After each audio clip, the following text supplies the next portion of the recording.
Microsoft is not a dummy. It's embrace and extinguish, and it's a multi-trillion-dollar company, and they have a great CEO. They have incredible strategic people, and they have an unfair advantage in that they've been around for 50 years and have gargantuan network effect, and they can easily pull levers to do things in different ways. That's the other problem I have with the crypto czar side is there's a lack of acknowledgement that those players are equally, or if not more so relevant. And also those kinds of players help you fight off the banks.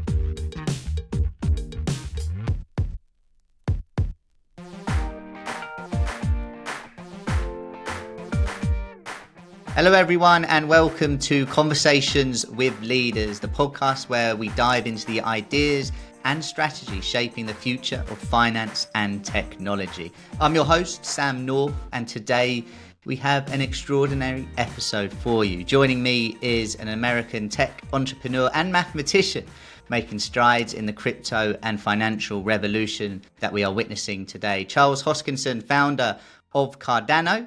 How are you doing today? Sam, it's so good to be here. How you been? Yeah, very good, very good. Are you in Colorado right now? Always warm, always sunny, but sometimes Colorado. Yeah, I'm out here in Longmont at the flagship.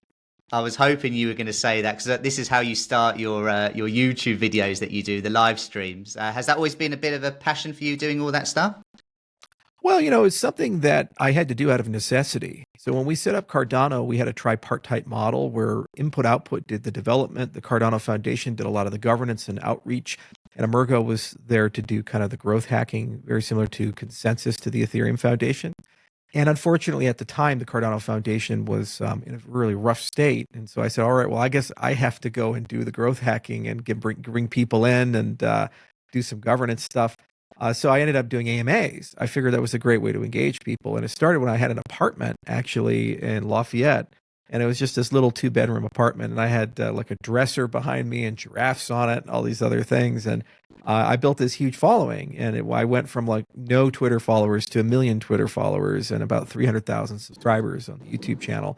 But what I didn't know at the time that I now really enjoy is just how much I really liked interacting with people. You get these questions and real time, it kind of forces you to think about things. And I developed a lot of intuition and business strategy just from community interaction. When you run public traded company or you have like a good media team, they say, well, your interactions with the public is like going into a radioactive minefield.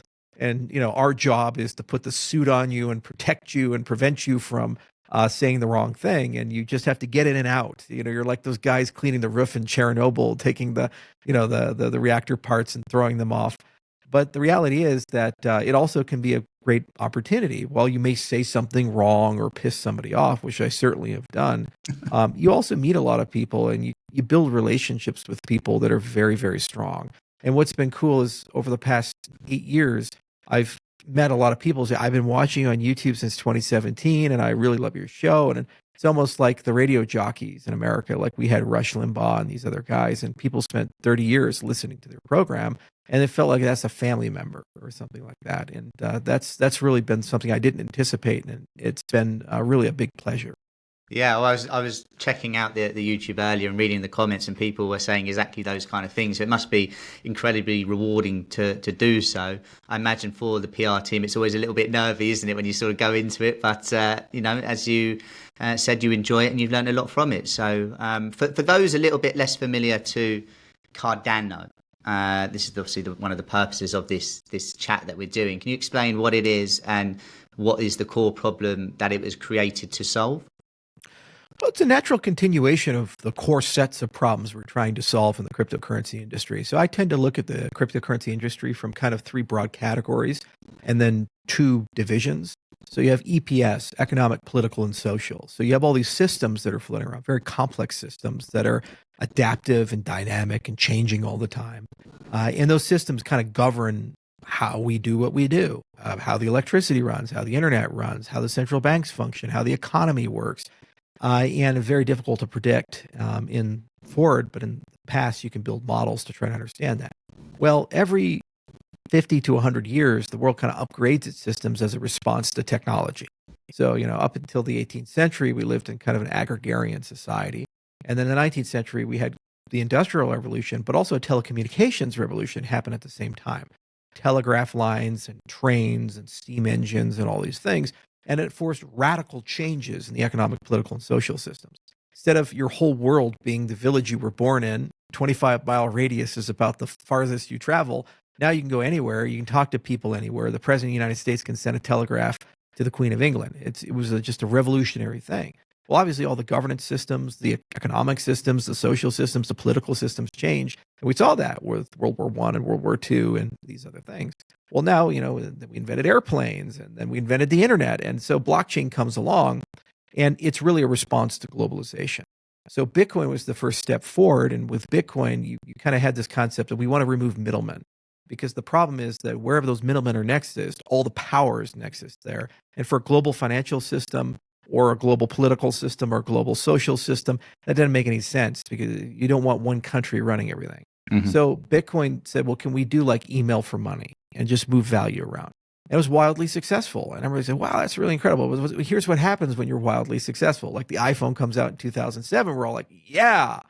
But then you're like, well, what about these other 700 things I want to do? Oh, that's a good point. And then you spend the next 10 years building iterations. So the second generation was Ethereum.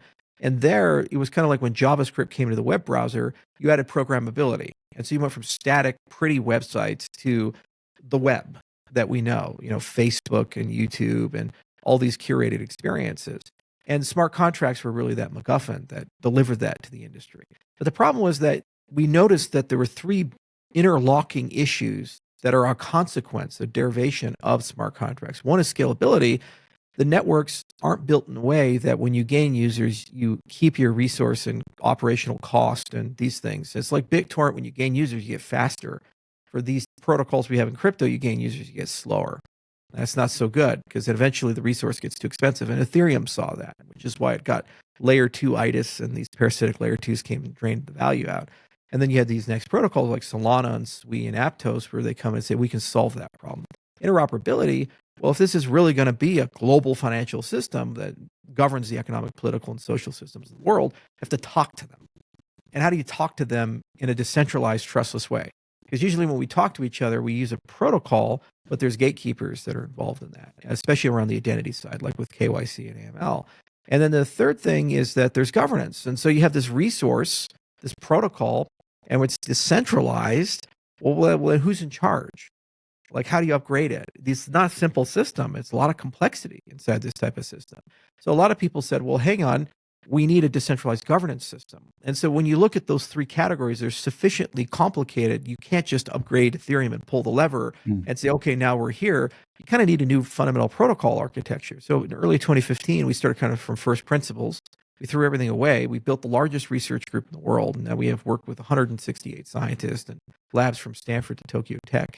And we wrote 240 papers, and we kind of built a corpus of academic research about what you can and cannot do at scale across the industry. Then we built up Cardano, and we had this long arc roadmap. I thought it was going to take me 5 years. It took me 11, and we're almost done with it, probably 12. So, I was like, it is what it is. You deal with these things. And that's what we did. Byron was about building kind of the launch and, static and federated, and Shelley was making it dynamic and decentralized, and Gauguin was to add smart contracts, and, Voltaire was to do on-chain governance, and Basho was kind of the last era where we're doing scalability. So we've kind of built best-in-class technology along the way. And what's been cool is we were able to kind of hybridize a lot of good ideas in Ethereum, like the smart contract world, but a lot of the good ideas in Bitcoin, which were left unfinished by Satoshi. Like UTXO was awesome, but it didn't really have a lot of programmability. So we did extended UTXO. Color coins that the Israelis invented, just really good idea for UTXO systems, but they didn't really finish it, and Bitcoin doesn't support it. So we finished that with Cardano native assets. Lightning is a super good idea, but the lack of programmability in Bitcoin made it very difficult to make Lightning fully realize its potential. And so we took that and created Hydra, and created an isomorphic state channel system. And then you get to take all this cool stuff from the Ethereum side, like all the ideas of DeFi and how to build apps and how to do roll-ups and these types of things. And you get to bring it into that world. And what's really cool is that because we've done things a different way, in many cases you get a much better trust model. Like we have state channel isomorphism. So the off-chain stuff is the same as the on-chain stuff. So in an interoperable world where you're talking to hundreds of blockchains and legacy infrastructure and real-world assets living at banks, it's very easy to bring all those things in. A lot harder to do in an account-style model because you have this global state that you have to keep very precise, and it's not easy to make things go on and off-chain. So it's been really a fun to coordinate all of it. And we really underestimated the complexity of what would be required to get over that hump. But now that we're on the other side of it, we have liquid non-custodial staking. We have great on-chain governance. We just launched Voltaire, so we have an on-chain constitution. Was written in 50 countries. We've got 1,000 DREPs inside the ecosystem, and so it's like having a Congress and a Senate. You have Constitutional Committee. It's like having a Supreme Court. We have a $1.5 billion on-chain treasury, so the community gets to manage that and invest on a yearly basis and build up the ecosystem. And there's about 3 million people floating around and a few 100,000 MAUs that regularly doing things. And year by year, the TVL is picking up. Year by year, the transaction volume is picking up, and that's nice, especially given that we had to do things in a very different way. And strategically, we're in a really good position right now because while Solana and Ethereum are kind of like the war of titans fighting each other, we're off in the distance right next to Bitcoin. And we're saying, well, hang on a second here. They can't get yield on anything, but because of Taproot, Bitcoin can now talk to other blockchains. So we're actually positioned to be the DeFi layer of Bitcoin. And the TVL there is going to be larger than the market caps of Ethereum and Solana combined. As people start pulling that lever, it's already 5.8 billion, and they barely pulled the lever. It'll be 100 to 200 billion over the next 3 years. And it's the same for Ripple. Huge ecosystem, a lot of money in it, but it's a quasi-Turing function ledger. It's a fixed function ledger. You can't do much with it, but you can graft on a computation layer. And when you put those things together, then all those relationships and the real world assets and those banking relationships there can then enter the ecosystem and have a smart contract layer and do lots of cool stuff. So I really like, where we've ended up, and it's been awesome. We've been through lots of down cycles. ADA's gone from $1.48 to 2.5 cents up to $3.10 down to 25 cents, and now we're sitting in the 60s to 70s, and we were still here. We're still growing. We're still building. It's been more than 10 years of my life has been invested in this. Amazing. But the best answer by far I've ever got to asking the first question on a podcast. It shows how passionate you are about it. And I want to talk a little bit about the price, a little bit about the volatility that we're seeing in the markets right now. But the main thing I want to know is how excited you are about the future. If we go back to November, presidential change in the US, we go to mid-January, SEC change. We've got someone new coming in. If we look at the next 1, 2, 5, 10 years, how excited are you? Well, it's a mixed bag. Everybody had this belief that the minute Trump got elected, magically crypto was going to be the greatest thing in the world. And there's certainly things that Trump has done that have been super good for crypto. He had a war on exchanges. Biden had a war on exchanges, and Gensler was like the Dr. Doom. He would just go and destroy one thing after another thing. It was anti-clarity. He went as far as he could to choke the industry, debank people, sue the exchanges, sue the layer ones. Ripple got the lion's share of it, but Coinbase was deeply hurt. And then there was soft power too, where even if you didn't get sued, what they would do is they'd be like, well, don't list this asset. And they say, why? Because it's security. Can you at least tell us how you came to the decision? Don't ask. But they would exert soft power on everybody. Or you'd have some product line that you're making millions of dollars from, like staking or something like that. And they would say, oh, well, turn that product line off. And you say, well, okay, you've just told me to do something with no legal explanation, and you're using a cudgel for it, and you're going to cost me tens of millions of dollars every year for doing that. And they do that to the exchanges and other people. It was horrible. It was Kafka-esque and deeply disrespectful. So Trump stopped all that, which is awesome. He also created a bicameral working group with Senator Scott and French Hill, a member of the House, on the banking side, to basically start passing legislation. We're probably going to get about 2 bills this year. If I, everybody's working really hard. My bet is a stablecoin bill and a market structure bill that will permanently remove the specter of will Tether implode or not, and put it in a position where I think they'll be in a strong position to compete against Circle, and also allow many other people to enter the stablecoin business. And that will permanently remove the SEC from the Gary Gensler era of suing people and damaging exchanges and these types of things, which alone is a super positive thing. The bigger challenge is that crypto is not immune to the macro. And right now, Trump is trying to restructure the world economy. And you can do that, but you can't do that without causing a recession or depression. And you can't do that without an extreme amount of pain in the short term. We saw this with Javier Milei in Argentina. He gets elected, and he just burnt out the economy. And inflation went way up, over 100%, and a lot of people were unemployed. Well, Argentina is much better today than it was Yeah. when Milei took over, but there was 20+% unemployment and all these other things along the way that were very painful and difficult for the Argentinian people. Well, the same is happening in the U.S. government. So this tariff culture, this Doge thing where they're purging, and also some reevaluation of the alliances. Like there's serious conversations about U.S. pulling out of NATO. There's serious conversations about the U.S. embracing different people as trading partners and friends than the traditional people as trading partners and friends. And the problem with markets is markets do not work well with high degrees of uncertainty. No. People get conservative, and then you have an amplifying effect of the fear. And so that is why you're seeing days in the stock market where $1 trillion or $2 trillion get erased. Now, if this was the only thing in the macroeconomics, it would be very simple to handle. But the problem is you also have all this emerging technology that's coming in inside the markets. So you have AI coming in, and we're all told this is going to like disrupt everything. And every year I go to AI4 and all these other conferences, and I talk to people. Geoffrey Hinton was there last year, and we know people doing really interesting AI projects, and it's fun to talk to them. And we see an enormous amount of progress. And I do believe there's going to be a disruption, but it's hard to pinpoint exactly how fast that disruption is going to happen and how much is strictly knowledge work and how much is going to be robotics, humanoid robots, and other things, because these things are really challenging. And that's going to be a huge market disruption as well. It's not really clear who the winners and losers are going to be. So crypto kind of lives in that water. If you're in a swimming pool, even if you don't pee in the pool, if some other kid does, you're in a pool with pee in it. And so AI is peeing in the pool, tariffs is peeing in the pool. There's a lot of people peeing in the pool. And then also geopolitical instability. There's a Thucydides trap between China and the United States. And China is going to win by default if they do nothing. Because they have Belt and Road, they have a demographic advantage. They're moving faster in exponential technologies. And their central planning works much better in these types of uncertainty conditions. So the United States has to either accept fading in terms of geopolitical power, or it has to provoke a conflict in some case with China, and that's likely going to happen over Taiwan. And it's the very same with Athens and Sparta. Sparta was the rising superpower, and Athens was the legacy power in the Peloponnesian War. So unless we can restructure the game theory and structure the geopolitics of the world, we're in a really difficult position. In the first Trump administration, they did a really good job trying to create an anaconda effect. So what Trump was trying to do was break North Korea from China, break Russia from China, make India our friend, make Vietnam hate China, and remilitarize Japan. So he's trying to get all the countries around China to start strangling in and reject Belt and Road and these things.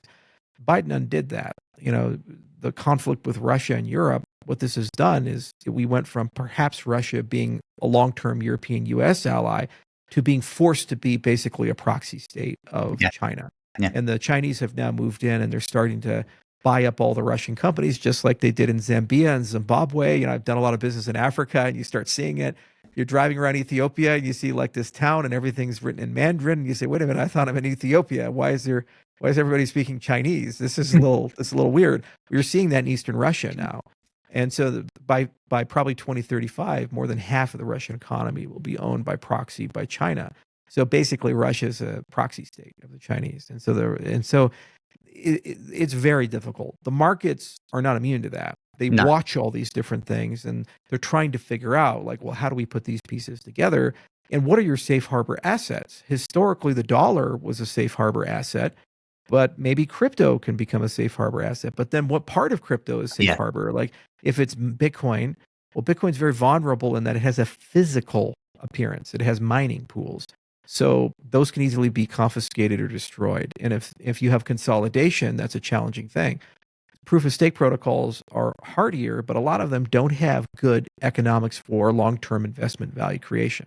Cardano is deflationary like Bitcoin, whereas others are not. They have an inflationary system or a variable system that's based on trying to create predictable pricing for smart contracts. So the tokenomics kind of get away and the consensus get in the way. And so investors don't know that. And big institutions have yet to kind of grade and score things, and standards bodies haven't come in and say, this is the AAA bond of crypto or something. So we don't know what the safe harbors are. So crypto's having a hard time being that store of value during uncertainty. And we saw in 2021, it had an opportunity with COVID. Yeah, it didn't in 2020 do that the way it was supposed to. So Who knows? It's a lot of fun though, because within all this uncertainty, there's an enormous amount of opportunity, and fortunes will be made and lost. Yeah, I think that's it. I think that uncertainty, markets do hate it, but as you said, it gives opportunity to people.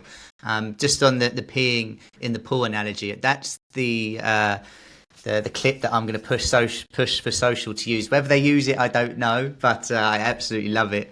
Let's say Trump was in this podcast now, and he goes, Charles, look, I will grant you one wish, whatever it is. What would be that wish that would benefit you and benefit Cardano the most, do you think? Well, I never talk politics to benefit Cardano. And that's one of the reasons why I have such good relationships with people in the Senate, the Congress, and anybody on the policy side, because I wear two hats. There's Charles, I live in this ecosystem, and I own a company that builds cryptocurrencies for a living. Yeah, Cardano's one, but we're also working on Midnight. We got Quantum Hosky. We got all this stuff we're working on, and it's multi-chain. So if I target regulation just for one ecosystem, what about the 6 other ecosystems that come? So you have to have a universal standard for everybody that's fair and equitable. So the first thing I would do is I'd probably restructure the way he's done the Crypto Czar and the Crypto Working Group. I don't think the way it's been structured has been terribly effective for the market. It's been very short term. It's not clear how people participate. Like, how do you do the White House advisor thing? And some people are in, some people are out. And it's not by category. So, had I been the Crypto Czar, what I would have done is each category, you'd say there's DeFi and there's NFTs and there's GameFi and there's Metaverse and, there's payment tokens and then there's smart contract layer 1s and layer 2. You just break it down to your categories. And then what you do is you get a broad global advisory group of leaders in those. And you say, hey, you have 180 days. Each of you go ahead and write us an optimal reality of where you think the world needs to go. But you also make it global.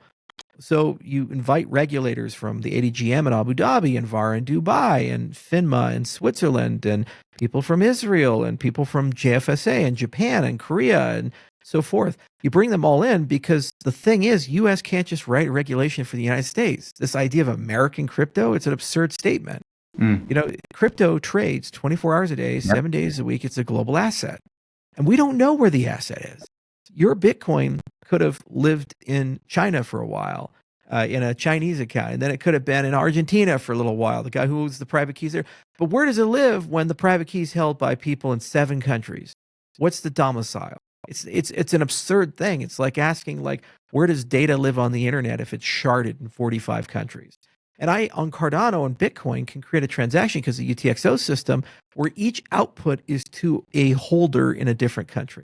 We call this the always illegal transaction, because it'll always be at least in one sanctioned country. And you can do that. Well, what the hell does that mean? So you need to have categories. You need to globalize each of those. Then you need to have each of those guys draft up reports. And then you do the same with the regulatory body counterparties. So you look at the CFTC, the SEC, the OCC, all these other people on the US side, the regulatory counterparties in the other places, and you bring those people in. And then you say, okay, well, we need to kind of figure out a framework. The other thing is they keep looking at it as strictly a financial product.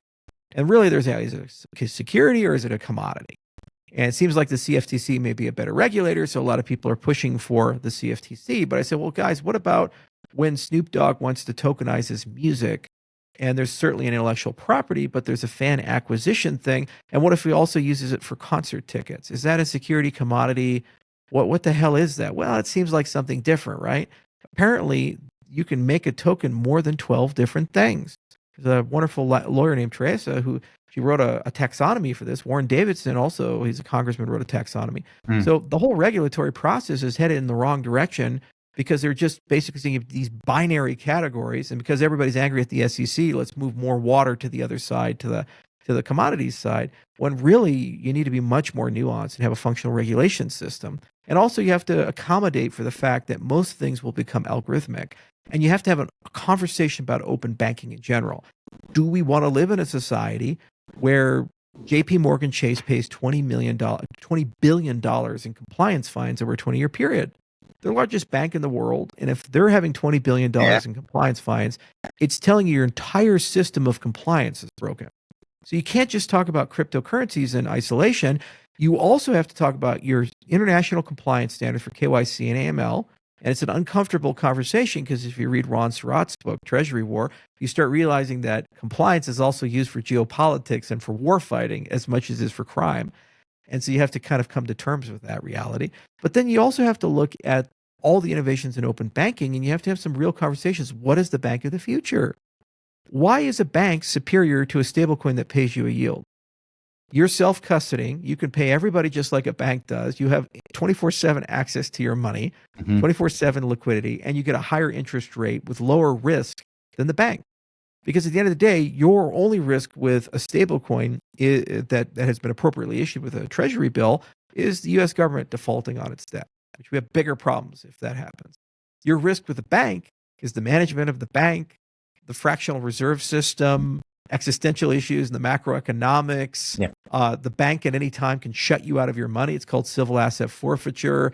They can just basically, for compliance reasons, you can't withdraw. There's like videos of people trying to take $2,500 of cash out to buy a motorcycle. And the bank's like, yeah, we just don't want to give you your money. So banking doesn't survive if you have yield-bearing stablecoins, especially on the commercial side. When you talk about commercial accounts, where as a business, I do not want to have speculative risk in the bank's business operations. So your crypto lives embedded in that larger environment. Instead, the czar was also given the AI mandate, which has absolutely nothing to do with crypto, at least from this lens. And it doesn't really indicate that you're also bringing the legacy financial world in. And by the way, our biggest area of growth of crypto in the next 5 years is going to be real world assets. There are going to be that's a $13 trillion market, trillion with a T, dollar market. So crypto, the totality of all the market caps are like 2 to 3 trillion, depending upon the trading days. So that's like a 5x of where we sit right now, 4 to 5x of where we sit right now. And there's absolutely no real meaningful conversation about how do we do that, because we have to lift the hood on the broker dealer. We have to lift the hood on BSA. So this is not a security or commodity thing. It's a completely nuanced thing where there's a lot more to it. And the only way you get there is you have to bring lots of people together. And the way it's been handled has not been, in my view, optimal for that. The good news is we live in a balance of power, and the legislative branch is now starting to take a look at this, and they have to live with the laws as us as an industry. Like Securities Exchange Act was passed in 1933. FDR signed it. Robert Kennedy's grandpa was the first chairman, and we've been living with it for 92 years as a society. So the legislative branch has to be much more considerate and deliberate and has to think about these things. And it has to be bipartisan too. If the idea is, well, we just got to rush it out because we know all the Democrats are going to be against it. Well, what stability do we have as entrepreneurs? Because there's a very strong possibility that Democrats are going to retake the House in 2026. And then everything stops in crypto. And we just have to wait until 2028 for a hope to even do anything again. Well, why don't we have a process where we bring the Democrats along? And we have to ask them, what are your concerns here? We understand Elizabeth Warren hates us, but is it the same for Ro Khanna? Is it the same for Senator Wyden? Is it the same for Senator Kelly? Or Fetterman? There's moderates there, and there's people there who are younger, who they know that 53 million Americans hold crypto. More than half of them are under the age of 30, and more than 70% of that demographic are left-leaning. So if you're a Democrat, you look at your demographic and you realize the majority of crypto holders vote blue instead of red, who are young. Why would you want to alienate all of them? Harris lost the election in part because of that. So they were willing and prepared in November to get involved, and now less so because of the way things have been handled, the way things have been done. So if I could wave anything, I think the process, form, and function needs to be restructured. But you don't kick a gift horse in the mouth. You don't say this ideal world is the only world. This is the world I live in. There's plenty of people that they wake up and they've been diagnosed with a disease or their house is burnt down. They can't go to the day before the diagnosis, the day before the fire. The fire happened, the diagnosis happened. What are you going to do about it? We can close out this year as an industry still with amazing crypto regulation. We can close out this year with bull markets and a lot of great things happening. But we as an industry have to take a larger leadership role, and we have to step up, set the rivalries aside, and work together, get these things done. Yeah, I mean, just speaking on rivalries, obviously we're in politics, but how do you feel about rivalries within crypto? Do you look at what Ethereum are doing? Do you look at what Bitcoin are doing, XRP, and you're like, well, I want to perform better. I'm checking the markets every day, or Right. is it, we all win if we win kind of vibe? Well, I ask, who can I solve problems for? I can solve big problems for the Bitcoin ecosystem. I can solve big problems for the XRP ecosystem and create mutual value. These are win-win relationships. Makes Bitcoin more valuable, makes XRP more valuable, makes Cardano better. And by extension, Midnight. That's what I think about. Solana and Ethereum, they have major issues. The Solana primary growth model has been build better, faster, cheaper, and their second act has been meme coins. And when that dries up, where is the volume going to be, and where is the real world utility going to be? They've survived really well. They were able to pivot from the failure of FTX and the shadow of SBF and become something else. So they absolutely have the resources and people and mind share to pivot to something. But they have to basically clean their tech up, clean their roadmap up, and diversify the markets above and beyond, meme coin mania. And that's a unique challenge, but it's a good team. And I do believe that the Solana people have a good shot at figuring that out. Ethereum has a different problem, is that Vitalik painted himself in the wall. He designed the wrong consensus protocol, wrong accounting model, and the wrong growth model. And all the value leaked out to these layer twos that have absolutely no loyalty. And because of AVS, those layer twos can go anywhere. And frankly speaking, the minute the user base is dried up on Ethereum, they'll take the users with them and go to Solana or Bitcoin or other places. So he basically created an engine to eat him from the inside out. And he's trying to get his way out of it. And the issue is he can't do the layer one scalability he wants to do. And he's kind of pushed a lot of his roadmap in ways that don't create real meaningful economic activity. So Vitalik's in a very bad position, from a roadmap and a technology viewpoint. And while they have a network effect, it's very ephemeral. And it's very similar when you see like a dying platform, like a BlackBerry or a Yahoo or MySpace, where they have an enormous amount of users still, but it's very clear that the trends are moving in a very inconvenient way for them. And they're looking for some magic MacGuffin to adopt that gives them the ability to get where they need to go. So I don't really think too much about the rivalry there. I think there's a lot we can do with Midnight to help Ethereum app developers get where they need to go. And we'll clearly work inside that ecosystem. But, the age of big personalities, it's coming to an end because crypto's going mainstream. We cared a lot about it in 2021. I'd be on Lex Friedman and Vitalik would be on Lex Friedman. And it's like, who's the guy? Are you Team Charles or Team Vitalik or whatever? And that's gone now because the next 3 billion users are not going to come from Solana, Ethereum, or Bitcoin or Cardano.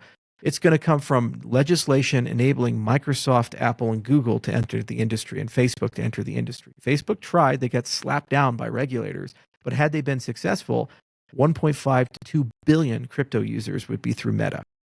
That would be more than the entire industry combined times 3. Yeah. If in that one platform. So how do you compete with that, man? Android, all Google has to do is just push an update and suddenly you have a cryptocurrency wallet stock Android, and they're the largest wallet in the world then. Or the same for Apple with iOS and the same for Windows, building that in. So these companies is they just don't know cryptos. Are you fucking kidding me? They invented most of the technology that came behind it, and they can just easily get in. It's 6 months of tooling. They have crypto groups. They have blockchain groups. It's like Philip Morris with marijuana. If it ever gets legalized in the United States, they pull the lever and then suddenly they got the Colorado stoner kid with the joint in his mouth, and they have these giant pot plantations in the Caribbean. They're ready to go, man. So these companies are ready to go, and they're fired up, and that's 3 billion users. And why are they going to do it? Because they're international businesses, and they're getting really tired of paying fees, moving money around. If you're in more than 100 countries, and every time you move money around for your customers, you do transactions, you're paying like 2-3%. Well, if you had a stable coin, not only is that free for you, you also get interest on all that money that's moving its way through. And that translates to tens of billions of dollars alone in the frictional commerce for that. So just stable coins and wallets, they own the space. And then they're the gateway drug for all the dApps and DeFi. That's the biggest existential threat right now in the market dynamics. And so while Ethereum's saying, God, how do we kill Solana? Or Solana's like, how do we kill Ethereum? And we're sitting and thinking about all this. I'm kind of looking to the future in the next 5 years and say those are the guys that are going to be the hardest to compete with. And we like them. We know them. I work with Microsoft. We work with others. I started the Hoskinson Center for Formal Mathematics, and we used a language they created called Yeah. Lean.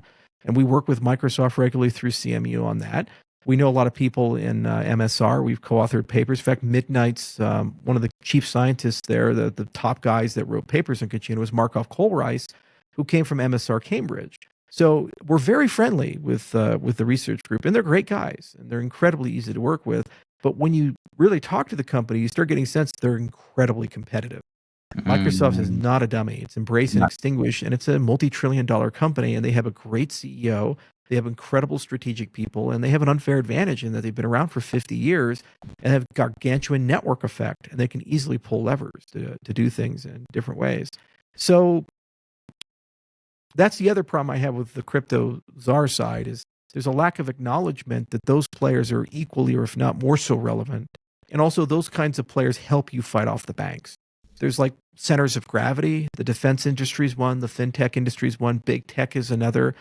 And if it's just crypto alone, we don't have enough political influence and capital to be able to steer the world in a direction that's positive. So you need allies. And so maybe we get the defense industry in, and maybe we get big tech in, and that helps you fight the Goldman Sachs and the JP Morgans and these other people or BlackRocks from overcoming you. And there needs to be a broader awareness that they have a lot to contribute and easily could be engaged in these types of things because there's a lot of money they can make in that field. Yeah, for sure. For sure. Let's do a couple more questions. I appreciate your time, Charles. Let's talk use cases. So what are the most impressive use cases for Cardano that you see right now? And then let's, fast forward 10 years. Sure. And what sort of real world change do you hope Cardano has made by then? Well, so, there's a lot of really cool dApps on Cardano. It's really, I hate the meme coin narrative shit that people have pushed because they keep saying Cardano's ghost chain. There's no activity. Nothing's happening. Go to taptools.io and take a look at the list of all the things that are there. And there's real dApps, there's real people, there's real transactions. Go to eutxo.org, real time, and you can see all those things. Okay, so Book.io is a great example. The Stuff.io, Book.io guys. There, it's like, okay, super simple, easy use case to understand. And everybody agrees it's a good idea. Well, they did it. They solved it. When you buy a book on Kindle, you don't own it. No. You're basically just above renting it. Okay, and at any time, if Jeff Bezos wakes up or his cohorts, he can be like, you know what? I don't like that book. The author's a poo-poo head. Push a button, it just disappears from your Kindle. I don't want to live in a world where all content, video, audio, and text is basically leased to you and can be called back anytime the distribution platform doesn't like it. So Book.io says you own it. It's digital content. It's basically taking like the physical thing and making it unique and digital, having an NFT associated with it. It's yours. Nobody can recall it. You have permanent access to that. It's just like owning a physical book. Awesome. Simple, easy to understand. It's one of our flagships in the Cardano ecosystem. They have tons of great partnerships with people. Mark Cuban is an investor inside of that. And tons of books have been launched. Other things have launched. They've done work with famous music stars like Snoop and other people like that. So it's a good ecosystem. And it's on Cardano, as an example. You got World Mobile. They launched from Cardano and in the Cardano adjacent orbit. They have millions of MAUs. They have lots of really cool things. It's one of the largest and most significant DePIN ventures. And it's actually going to be probably part of the partner chains ecosystem. We're trying to figure out how to fit it in because it's such a big, vast project. No one blockchain can contain all of it because it has a physical side and a spectrum licensing side, and it's global, and there's all this stuff going on. Okay, so that's another great example of an anchor point. There's tons of amazing DEXs on Cardano that don't suffer from MEV and these other things like the Ethereum side does, like Sunday Swap and Min Swap and so forth. And they're there and they're trading. And, when we first had them launched in the ecosystem, it'd take hours for transactions to settle. Now they settle in minutes to seconds.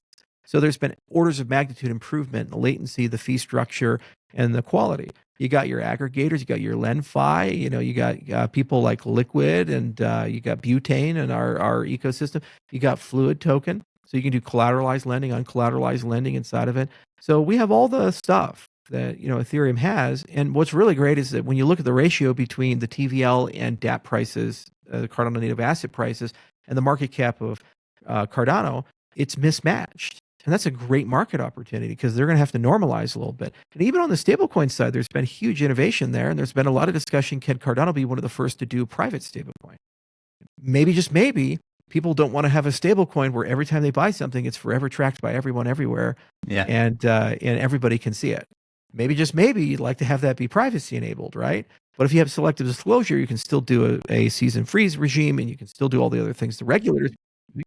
But it's really cool, if we have that capability. Cardano is probably going to be one of the first ecosystems to do that. And when we look in the next 5 years, our big area of growth is likely going to come from XRP and from Bitcoin. Yeah. Because we can do things for them, and that's a win-win. And when you add that together, that TVL is going to be 4 times larger than Ethereum and Solana combined. And also just facilitating the real-world asset revolution. Because of Midnight, we have all that selective disclosure and private computation. That is the only platform you're really going to be able to run RWAs at scale. That's a $10 to $13 trillion opportunity over the next 5 to 10 years. When you look at that, according to all the people who write these reports like Citigroup and all the research firms and so forth. And even if you disagree, maybe it's 5 trillion. Yeah. But it just makes sense because securities want to trade 24 hours a day, 7 days a week in global markets. They don't want to be siloed in 1,000 different marketplaces and fragmented. You want to have global markets, and you want all these amazing companies in Africa and South America and the Middle East and other places to be able to do micro IPOs, and you want complex securities. You want a situation where you can blend real estate and royalty flows and intellectual property and mineral rights and God knows what else all into one asset and trade that one asset. And you want to trade on a global market and fractionalize it and do all kinds of things. Well, that's awesome. So that's real world assets. And that's far better than just the underpinning cryptocurrencies. And when you look at Cardano, we're the only ones who really have the technology of scale and the governance side sorted out. When we did Hydra Doom, we showed 1 million transactions per second with that demo. So we kind of showed the art of the possible of how off-chain can work really fast. And then with Leos, that's coming, this year and next year in pieces as we kind of turn on those capabilities, we know how to get SWI and Aptos and Solana scale TPS, but preserve the decentralization. So we think we've solved the blockchain dilemma, and we have a really beautiful place there. But then also, because of the UTXO system, all these proofs like rollups and recursion and folding, they work a lot better. And the trust model's a lot better on us than account style systems. So you have much faster optimistic rollups. You have much better bridging technology of trustless bridges that don't get hacked, these types of things. So we have a beautiful future-proofed ecosystem, from that dimension. And we kind of invented part of the AVS revolution. The very first AVS paper was Minotaur. One of the co-authors created EigenLayer. And then other people involved went and created Babylon. So that whole AVS world, Cardano is going to be a major, major player in providing actively validated services to people.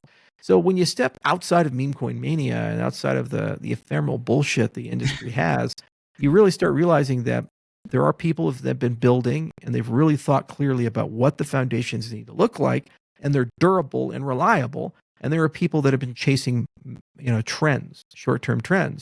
And we chase the long arc trends, and we chase it on a global basis. And people know that, there's good governance there. It's fully decentralized. It's not just a tagline. We have the Edinburgh Decentralization Index. We're number 1 on that index. We have an on-chain government that's the largest and most sophisticated. I don't have Genesis keys. I have no ability to pull a lever and do something in Cardano, and I'm the founder. Yeah. So it's a really, truly, like Bitcoin, decentralized ecosystem. And if people value that, I think it's going to have a great future. Yeah, exciting times, and just listening to how passionate you are about it is fascinating as well. Right, final question, quick one then.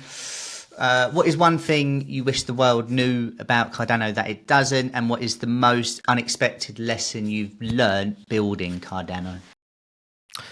Well, I wish that people would understand that Cardano really came as a result of 2 things. First, when I was the CEO of Ethereum, I had a roadmap. Yeah. And I didn't get to do that roadmap because they booted me after 6 months. So Cardano was an extension of that original roadmap. And we've been doing it since 2014, early 2015, late 2014, because it started there. So we've been at it for a long time, 11 years. And so first off, if a person's willing to commit 11 years of their life, and all these brilliant scientists and engineers are willing to do that, there's a there. There's something interesting and unique, and it's grown year after year after year, even in the down years. We've grown in the meaningful metrics. Mm-hmm. The second thing is many of the things in Cardano are extensions of Satoshi's vision. There's a lot that Satoshi agreed with. that I agree with Satoshi with. The deflationary monetary policy, UTXO system, a liquid non-custodial system for consensus control. This idea that you have to be decentralized at the governance layer and no one person can have power. But the thing is, Satoshi didn't have the tools at the time when he created Bitcoin to do the kinds of things that we did with Cardano.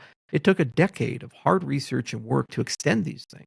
So we took the good and we left the bad back. And when you look at it from those lenses, that it's a real roadmap that's really had a lot of sacrifice and pain to pursue. There's a real ecosystem community, and it's really an extension of a lot of amazing ideas that started with Bitcoin, which themselves were an extension of the cypherpunk revolution from the 1980s. When you factor those components together, you really start realizing that Cardano is very special and very unique. And also, it is a faceless cryptocurrency. Everybody who's outside of Cardano, they say Cardano equals Charles. And their opinion of Cardano is, do I like Charles or not like Charles? Well, here's the thing. I can disappear. Cardano's still going to be here. Same market cap, still running, because it's decentralized and it has its own governance structure. So getting past that, then it forces you to judge Cardano from a different lens of just a personal like or dislike for a person. And you realize, wow, there's been a commitment here to do something different, unique, and new. And it's going to be around in 5 years, 10 years, 15 years. And if we keep growing slow or fast, it doesn't really matter. It'll be much more significant and meaningful. And the other thing is Cardano is a force for good for the industry as a whole. All those 240 papers we published, not a single patent, not a single piece of intellectual property. We solve all these hard problems in computer science. Well, those are public domain at that point. So it's all these ecosystems that have taken something that we've done, either it be software or academic literature, and they've built on top of that. So why isn't it a good thing to have Cardano around? Because the bigger we get, the more problems we solve, the more net benefit it provides to everybody. If your argument is other people can move faster, that's great. But can't we be the first mover behind the inspiration of what they're doing, for these types of things? So it's an engine for good for the ecosystem as a whole. And, I think that's what people misunderstand about it. And then, just the politics of personal destruction, they're going to continue. But why should crypto be any different than the macro? Look at the politics in the United States. Look at the politics in Europe. Look at the global politics as a whole. They're not healthy. And people don't tend to argue from facts. They tend to argue from attacks on character and attacks on people. So I don't really take that part of it seriously, and I don't think that's resolvable in the crypto side until we resolve it in the macro side for the socio-economic stuff. Yeah. Well, look, Charles, that brings us to the back end of the episode. I just want to say thank you very much for joining us. I'm sure our audience are going to enjoy it greatly. So, Charles, thank you very much. This is a lot of fun, Sam. Thank you so much.